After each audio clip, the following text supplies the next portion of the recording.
उत्तर प्रदेश की सियासत एक बार फिर से गर्मा सकती है। इन दिनों स्वामी प्रसाद मौर्य एक अलग ही अंदाज में नजर आ रहे हैं। स्वामी मौर्य का अंदाज कुछ ऐसा है कि अब वो यूपी की सियासत में अपने सियासी वजूद को बचाए रखने की जंग लड़ रहे हैं। आलम यह है कि समाजवादी पार्टी और बीजेपी पर गरम तो बसपा को लेकर नरम दिख रहे हैं। उनके ये हाव भाव अब ये संकेत देने लगे हैं कि एक बार फिर से वो मायावती के साथ हाथ मिलाने के मूड में है।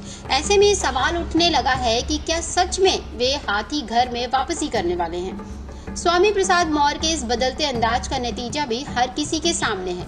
बीते कुछ दिनों पहले वाराणसी में आयोजित एक कार्यक्रम के दौरान उन्होंने सपा के अध्यक्ष अखिलेश यादव पर जमकर निशाना साधा और कहा, अखिलेश यादव विपक्ष में रहते हुए ये समझते हैं कि सपा की सरकार चल रही है, खुद को मुख्यमंत्री भी मानते हैं, इसके बावजूद भी वो बीजेपी को शिकस्त नहीं दे पा रहे।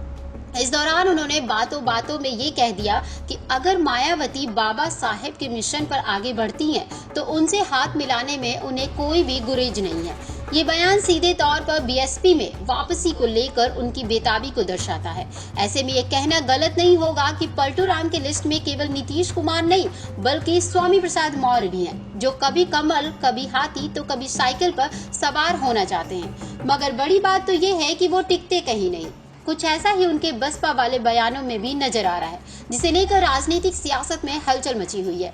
स्वामी प्रसाद मौर्य के इस बयानबाजी को देख राजनीतिक विश्लेषकों का मानना है कि मौर्य की यह बेताबी 2027 के विधानसभा चुनाव से पहले दलित वोट बैंक को एकजुट करने की रणनीति का हिस्सा है।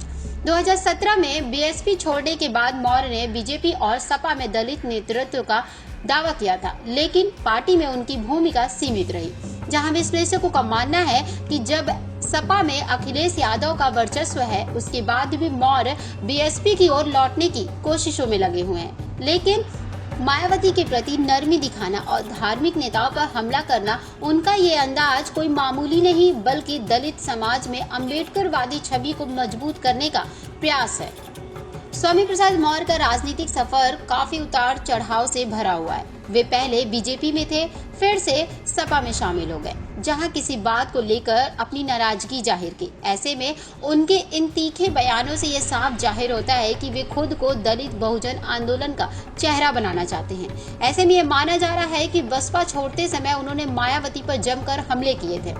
मायावती पर बाबा साहेब के सिद्धांतों और काशी राम के मिशन से भटक जाने जैसे गंभीर आरोप तक लगाए थे, लेकिन अब उसी मायावती के साथ हाथ मिलाने को बेकरार हो चुके हैं। उनके इसी बदलते रंग को लेकर ये माना जा रहा है कि क्या मायावती उन्हें माफ करेंगे। अब देखना ये होगा कि स्वामी प्रसाद मौर्य के बसपा में जाने की बेकरारी किस हद तक बढ़ती है।